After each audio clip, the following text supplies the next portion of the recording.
ஒரு அழகான கிராமத்தில் ஒரு ஏழை குடும்பம் வாழ்ந்து வந்தாங்க. அந்த குடும்பத்தில் ரெண்டு பேர் தான். அம்மா பேர் ரேஷ்மா, பையன் பேர் சந்திரன். ஒரு நாள் அவங்க பையன் சந்திரன் சொன்னான், அம்மா, எனக்கு ரொம்ப பசிக்குதுமா, சாப்பிட்றதுக்கு சாப்பாடு இருந்தா கொடுமா, என்னால பசி தாங்க முடியாது. இப்படி ரொம்ப சோர்வோட அவங்க அம்மாட்ட சொன்னான். அவங்க அம்மா சொன்னாங்க, அப்பா சந்திரா, உன்னோட பசி எனக்கும் புரியுதுப்பா. நம்மக்கிட்ட காசு இல்லாததுனால சாப்பாடு வாங்க முடியாது. நான் வெளியே போய் யார்கிட்டயாவது சாப்பாடு இருக்கான்னு கேட்டு பார்த்துட்டு வரேன். இப்படி சொல்லிக்கிட்டே அவள் வீட்டை விட்டு வெளியே வந்தா. ஒரு வீட்டு முன்னாடி நின்று சாப்பாட்டுக்காக காத்துக்கிட்டு இருந்தா. ரேஷ்மா சொன்னா, அம்மா, யாராவது இருக்கீங்களா? கொஞ்சம் வெளியே வாங்கம்மா, என் பையன் சாப்பிட்டு 2 நாள் ஆகுது. ஏதாவது சாப்பாடு இருந்தா கொடுங்க. இப்படி சொன்னா. அந்த வீட்டில இருந்தும் ஒரு லேடி வெளியே வந்தாங்க. நீங்க யாரு? உங்களுக்கு என்ன வேணும்? இப்போ எங்க வீட்டுக்கிட்ட கதவை தட்டிட்டு இருக்கீங்க? ரேஷ்மா சொன்னா, அம்மா, என் பையன் சாப்பிட்டு 2 நாள் ஆகுதுமா. ஏதாவது சாப்பாடு இருந்தா கொடுங்க. இப்படி அந்த லேடி கிட்ட ரேஷ்மா கேட்டா. அதுக்கு அந்த லேடி சொன்னாங்க, என்கிட்டலாம் சாப்பாடுலாம் இல்ல. நீங்க போங்க, முத சாப்பாடு கேட்டு வந்திருக்க ஆளையும் மூஞ்சியும் பாருங்களேன். பிச்சைக்காரிக்கெல்லாம் எங்க வீட்டுல சாப்பாடு இல்ல. இப்படி சொல்லி அந்த லேடி வீட்டுக்குள்ளே போயிடுறாங்க. ரேஷ்மாவுக்கு ரொம்ப கவலை. வீட்டுக்கு போன அவன் பையன் சாப்பாடு கேட்பான்னு அவன் மனசை திரவியமாக்கிக்கிட்டு அவள் ஒரு வீட்டு முன்னாடி போனான். அந்த வீட்டு முன்னாடியும் அதே மாதிரி கூச்சலிட்டா. அம்மா, யாராவது இருக்கீங்களா அப்படின்னு கேட்டா. அப்போ லலிதா வெளியே வந்தா. லலிதா சொன்னா, உனக்கு இப்போ என்ன வேணும்? அம்மா, நான் சாப்பிட்டு 2 நாள் ஆகுதுமா. என் பையனுக்கும் சாப்பாடு இல்லை. உங்கள் வீட்டில இருந்து ஏதாவது மிச்சம் மீதி இருந்தா கொடுங்கம்மா, உங்களுக்கு புண்ணியமா போகும் அப்படின்னு லலிதாட்ட ரேஷ்மா கேட்டா. அதுக்கு லலிதா சொன்னா, சரி சரி, அப்போ கொஞ்சம் நில்லு, எங்கள் வீட்டில் இருக்க மிச்சம் மீதியை கொண்டு வரேன். இப்படி சொல்லிக்கிட்டு அவள் வீட்டில் இருந்து மிச்சம் மீதியே கொடுத்தா. இந்தா, எங்கள் வீட்டில் இவ்வளோ தான் இருக்கு. நீயும் உன்னோட பையனும் ஷேர் பண்ணி சாப்பிடுங்க அப்படின்னு சொல்லி அவ கையில் சாப்பாட்டை கொடுத்தா. ரேஷ்மா சாப்பாட்டை வாங்கிட்டு சொன்னா, அம்மா, நீ நல்லா இருப்பம்மா. என்னோட வயிறையும் என்னோட பையனோட வயிறையும் நினச்சதுக்கு உனக்கு கோடான கோடி நன்றிம்மா. இப்படி சொல்லி வீட்டுக்கு அந்த சாப்பாட்டை கொண்டு போய் அம்மாவும் பையனும் 2 பேரும் ஷேர் பண்ணி சாப்பிட்டாங்க. இத்தனை நாள்லையே இன்னைக்கு சாப்பிட்ட சாப்பாட்டு தான் அவங்க வயிறை நிறச்சிச்சு. இப்படியே ஒரு நாள் கடந்து போயிடுச்சு. அப்படியே விடிஞ்சும் போச்சு.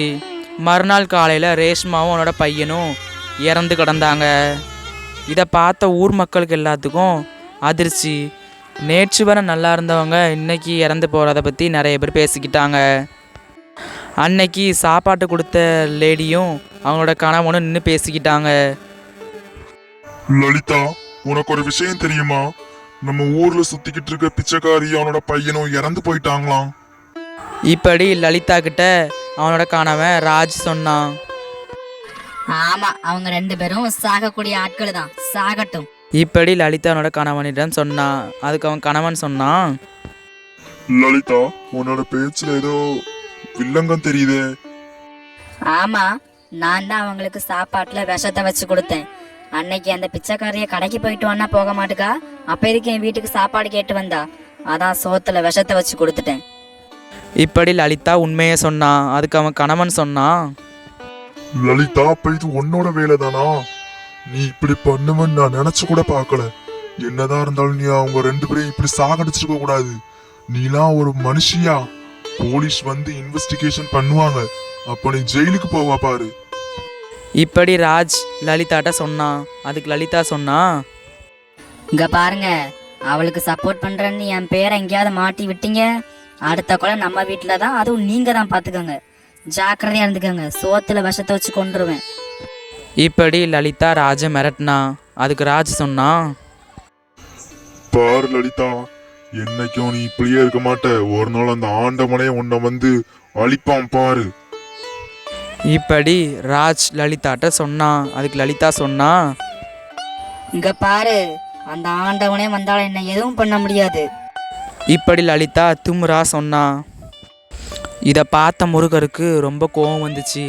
பூமியில் எப்போல்லாம் அநியாயம் தலை தூக்குதோ அப்போல்லாம் முருகர் பூமிக்கு வருவார். இப்போவும் பூமிக்கு வர்றதுக்கு தான் நின்றுக்கிட்டு இருந்தார். பார்வதி தேவி திடீர்னு அங்கே வந்து முருகரை தடுத்தாங்க. பார்வதி தேவி சொன்னாங்க, முருகா, நீ இப்போ பூமிக்கு போறது நல்லதில்ல. உன்னை தடுக்கிறதுக்கு தான் உன்னோட அப்பா சிவபெருமான் என்னை இங்க அனுப்பி வச்சிருக்காரு. இப்படி பார்வதி தேவி முருகர்கிட்ட சொன்னாங்க. அதுக்கு முருகர் சொன்னார், அம்மா, அதுக்குன்னு என்ன பூமிக்கு போகக்கூடாதுன்னு சொல்கிறீங்களா? பூமியில் நடக்கிற அநியாயத்தை தடுக்கிறதுக்கு நான் என்னோட உருவத்தை மாற்றிக்கிட்டு நான் பூமிக்கு போவேன். இப்படி முருகர் சொன்னார். ஒரு நாள் இரவு ஒரு வேலைக்காரன் அவனோட வேலையை முடிச்சுட்டு காட்டு பக்கமாக வந்துக்கிட்டு இருந்தான். அப்போ ஒரு ஓரமாக ஒரு பெண்மணி நின்றுக்கிட்டு இருந்தா.